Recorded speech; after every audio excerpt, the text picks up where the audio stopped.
Now we have another album from Black Sabbath where Ozzy's not on it, Dio's not on it, Martin's not on it, and not even Ian Gillan's on it. But who's on it? Let's find out.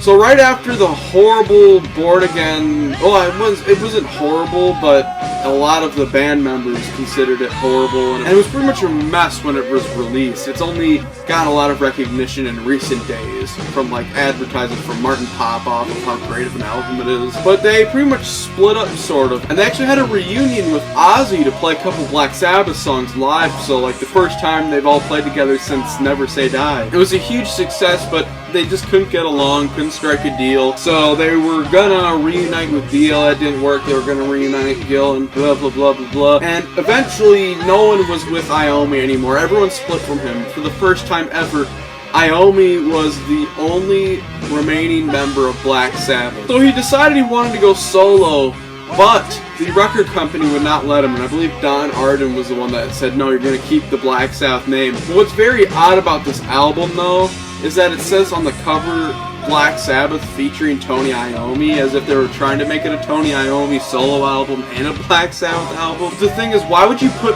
featuring Tony Iommi if he's the only member of Black Sabbath on this album? Wouldn't it make more sense to put, like, featuring Brian May on Headless Cross, because he's actually featured on Headless Cross? But he did get some cool musicians on this album, like the Deep Purple member Glenn Hughes, who sings on this album, and you get the really cool keyboardist Jeff Nichols. I forgot to mention they also got Eric Singer on drums, who would later go on to join Kiss. And the other members are pretty unknown at the time, and Iommi would pretty much go to correct that later down the road with the Tony Martin era. The artwork is not very cool. I mean, it's okay. I like the black and red sort of border, but it's just a picture of Tony Iommi. It totally looks like a solo album. It was released in 1985 or 6. The album has a very sort of poppy sound to it in a way. There's only one song on the album that really sounds like a Black Sabbath song at all. Now, Glenn Hughes is probably one of my least favorite Black Sabbath vocalists. He has this really annoying sound to his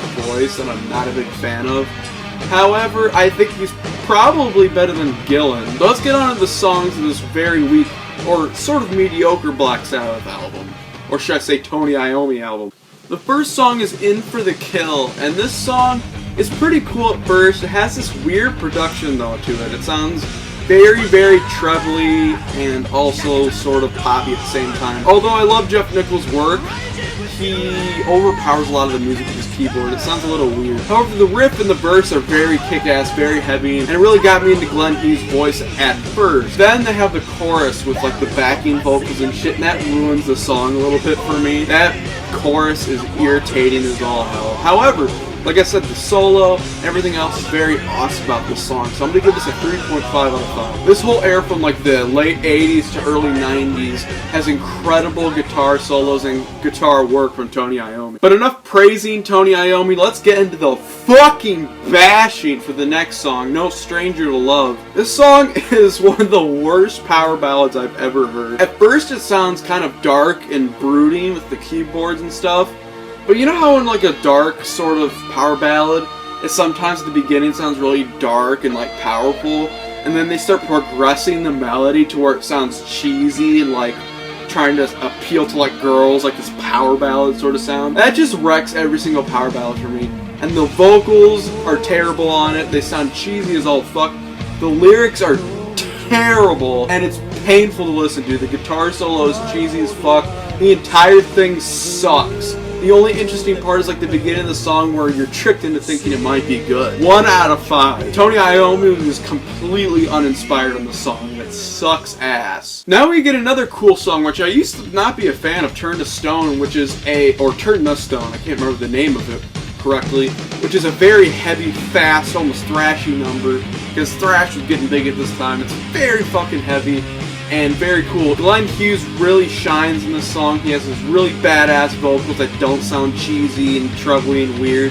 and he works to the effectiveness of this song. I give it a 4 out of 5. Then we have Sphinx the Guardian, which is extremely pointless. It's a little short instrumental track that has a ton of silence up until like the last 10 or so seconds, and all it is like the synth build up to the next song, so it's really pointless. They should have just fused this track with the awesome title track, The Seventh Star. That Sphinx Guardian gets like a 2 out of 5. It's completely and utterly pointless. Then we have the awesome title track, which is easily the best song off the album, and I'd say probably the best song from the whole non-Martin, non-Ozzy, non-Dio era. It's very Black Sabbathy. It's very epic and heavy as hell. And I think this was even from the Born Again era. I'm not absolutely sure. And I actually really love the way Glenn Hughes sings in this song. There's some really great lyrics in there, like Fires from the Ancient Land and shit like that. It's really cool. And Iommi says this song's about like the apocalypse or something.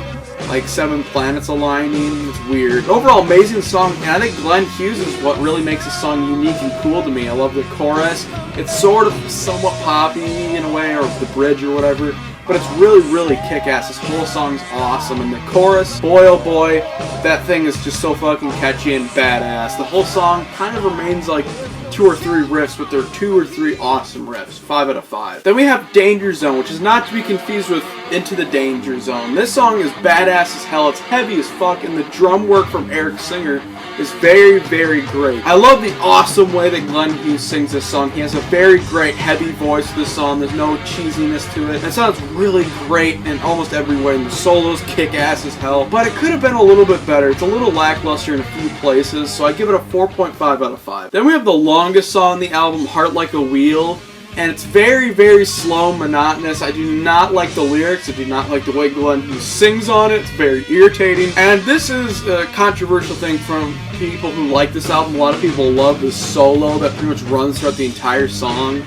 There's this huge middle section which is just Iommi going apeshit, but in like a slow, monotonous way. I am not a big fan of it. I think this song's extremely boring. I give it like a 1.5 and 2 at best, maybe. It's really boring to me. Then we have Angry Heart, and this and the next song, I heard are supposed to be maybe like connected or something. This and the next song is sort of like slow. This one is probably the most forgettable song on the album. I wouldn't say it's the worst, but it's sort of like the filler. There's nothing really that memorable to it. There's not that great of a riff. It's mostly just okay. It's not horrible.